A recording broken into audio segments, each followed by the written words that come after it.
Bom, vamos para a nossa aula de biomas. É a parte dos biociclos que trata do epinociclo, né, que é a parte do biociclo de terra firme, que são 25% do que a gente tem no globo terrestre. A aula dos biomas, só lembrando do conceito, né, que é uma região biogeográfica com características próprias de vegetação, clima, fauna, flora e que tem a capacidade de autossustentação, tá? Isso é muito importante saber. Esse aqui é o nosso mapa de bioma, definido pelo Ministério do Meio Ambiente, pelo IBGE. Então, esse é o mapa oficial.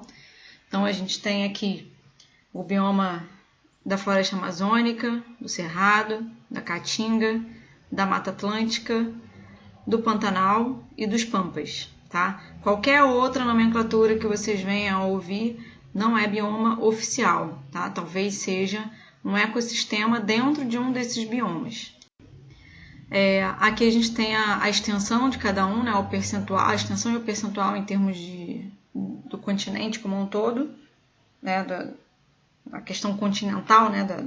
Já que o Brasil é um país de dimensão continental, então a Amazônia sendo maior, vindo depois pelo Cerrado, Mata Atlântica, Caatinga, Pampas e Pantanal. Isso é importante saber, não exatamente, né, com detalhes esses percentuais, para a gente entender, por exemplo, a questão de desmatamento. Isso é importante. Bom, vamos começar pela floresta amazônica. Toda vez que eu começar um bioma novo, vai ter uma foto aqui da região específica do bioma que ela abrange, e embaixo uma listinha com todos os nomes dos estados em que ele está localizado, né? Vocês vão ver que nem todos os estados fazem parte da mesma região, inclusive, tá? Então, a Amazônia é um maior bioma, né? Se estende aí numa proporção muito grande, pegando inclusive outros países, tá? Mas 69% dessa parte amazônica realmente está no Brasil, tá? Então ela vai da encosta da Cordilheira dos Andes e pega uma proporção realmente muito grande. Dentro dessa região a gente tem mais ou menos cerca de 20 milhões de habitantes, 60% dessa população vivendo em área urbana, não exatamente só na área rural, né? Porque as pessoas fazem essa referência, né? Como se a Amazônia fosse uma área simplesmente rural, mas não é.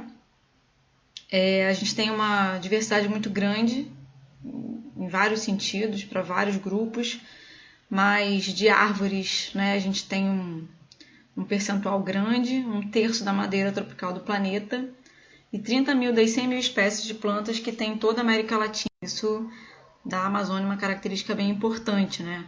Quando a gente fala que ela tem vários estratos, significa arbustos, subarbustos, gramíneas, né, plantas de pequeno a grande porte.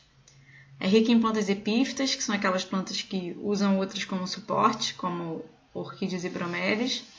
Tem uma precipitação considerável, de 1.800 milímetros por ano. É comum a gente saber que em alguns estados chove com regularidade em horários específicos, né? Tem uma história que as pessoas marcam, às vezes, compromissos antes ou depois da chuva, porque sabem que a chuva é certa, tá? A temperatura é estável, entre 25 e 28 graus, tem bastante espécies endêmicas, quer dizer, típicas daquela região. Fauna muito grande também. Entre os indivíduos da fauna, aves, primatas, roedores, insetos, né, peixes, então, né, nem se fala. 324 espécies de mamíferos, a gente vai depois ver umas imagens. 25% da população de primata do mundo vive ali, tá?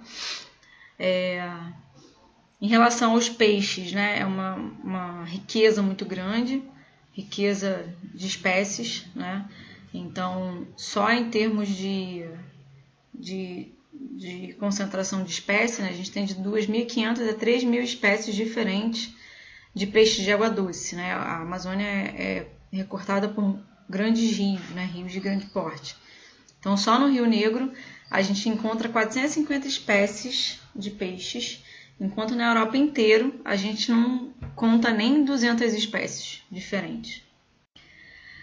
A gente tem uma população indígena bem considerável, né? Isso é bem característico da Amazônia, que vive da pesca principalmente, e do plantio e da colheita de determinados produtos. A economia ela é baseada principalmente nesse extrativismo vegetal, da borracha, da castanha, da madeira, alguns produtos bem conhecidos, agricultura também, com alguns produtos tradicionais, e o extrativismo mineral também. Aliás, é uma área de muita cobiça, né? Por conta de ser uma área rica em uma série de questões. Tanto é só que a gente olhar a quantidade de produto que a Amazônia produz, né, naturalmente, então ela sempre vai ser alvo de muita cobiça, né? Essa foto aqui tá meio bugada aqui, mas dá para ver. A floresta amazônica é dividida em 3 estratos diferentes de matas, tá? Tem a ver com estar submersa ou não. Então a gente tem a mata de igapó. Essa mata de igapó é uma região que vive permanentemente alagada, então ela está sempre cheia d'água. E a gente encontra essas vitórias régias, que são essas plantas lindas, então sempre alagada. A mata de várzea é uma mata que ela fica alagada durante a época de cheia, né? Então, se vocês olharem, essa área que tem água, ela tá assim só porque está em época de cheia, né? De chuva. Quando começa a época de estiagem, essa água toda some e você passa a pé por aqui, tá? O tronco das árvores está escondido, por exemplo, só de barco para passar nesse momento. E a gente tem a mata de terra firme, que é uma parte da região que nunca se inunda, tá? Tá sempre em ambiente terrestre totalmente, tá? Bom, a gente tem uma questão de desmatamento muito forte aí na Amazônia, com vários objetivos. Esse slide é fundamental.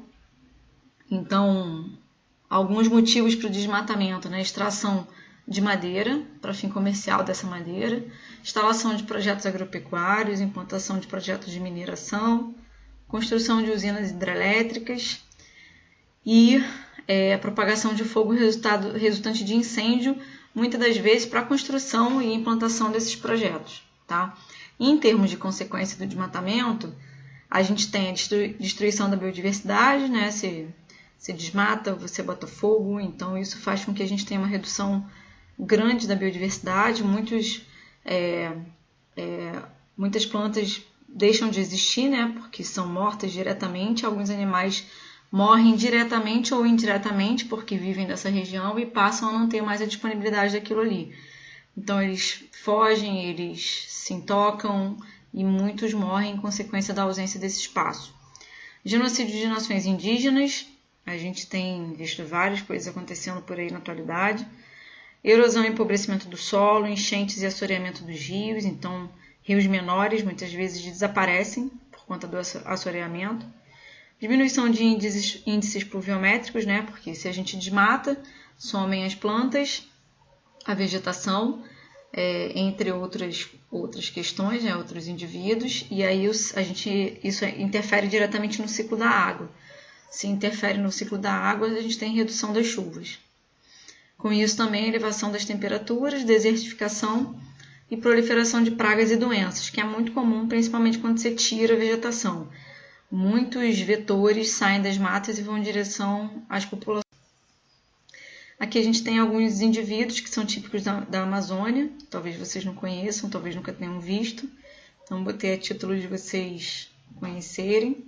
Então, boto cor-de-rosa, boi, a lontra, o jacaré, a seringueira, né? Então, aqui é um seringal onde é extraída a borracha. Então, é sempre uma plantação imensa, né? Com muitas árvores, e essa borracha é retirada de tempos em tempos, né? Tira de uma parte da vegetação, depois vai alternando. Aqui o Guaraná, para quem não conhece, está acostumado só a beber Guaraná Antártica ou outros aí, mas muitas vezes vê essa imagem, tem embalagem, acho que até do Guaraná Antártica mesmo que tem essa embalagem, mas a gente nunca vê, né? Mas é típico dessa região. O açaí também, né, que a gente faz uso de uma maneira bem diferente, né, o açaí utilizado pelo pessoal do norte é bem diferente, né, um açaí salgado, não é misturado com xarope de guaraná, com açúcar, com fruta, com nada do que a gente come aqui. E a gente tem uma biodiversidade, né, que é grande, a quantidade de aves, de araras é imensa, né? Então a biodiversidade sempre vai ser uma característica muito importante da floresta amazônica. Lembrando que ela não pode ser considerada um pulmão do mundo, né? Já que apesar dela produzir muito oxigênio, ela consome esse oxigênio, né? Porque ela produz muito oxigênio, mas esse oxigênio é consumido tanto pela própria vegetação quanto por animais e seres humanos que ali estão, né? Então, como se fosse poucos indivíduos produzindo para muitos indivíduos consumindo. Então, ela pode ser pulmão dela mesma, de mais nem. Aqui é uma imagem minha que eu tirei num voo, só para vocês terem uma noção da proporção dos rios, né? A gente tem rios perenes na Amazônia, né? Que são rios que não secam nunca, que são rios de grande porte, que a gente diz que são não vadeáveis, quer dizer, a gente não consegue atravessar ele a pé, tá? São rios de grandes profundidades, inclusive, tá? E bem extensos, e aí a gente vê alguns afluentes que se conectam a esse rio maior, e isso se a gente considerar que a gente está num voo, né, a uma distância muito grande, e ainda assim dá para ver a proporção do rio, né, o quanto ele é grande. Aqui também, né, a mesma ideia, para vocês verem, olha a proporção de mata, né, mata fechada, isso é importante ver, e também o recorte dos rios. Os rios cortam a Amazônia inteira,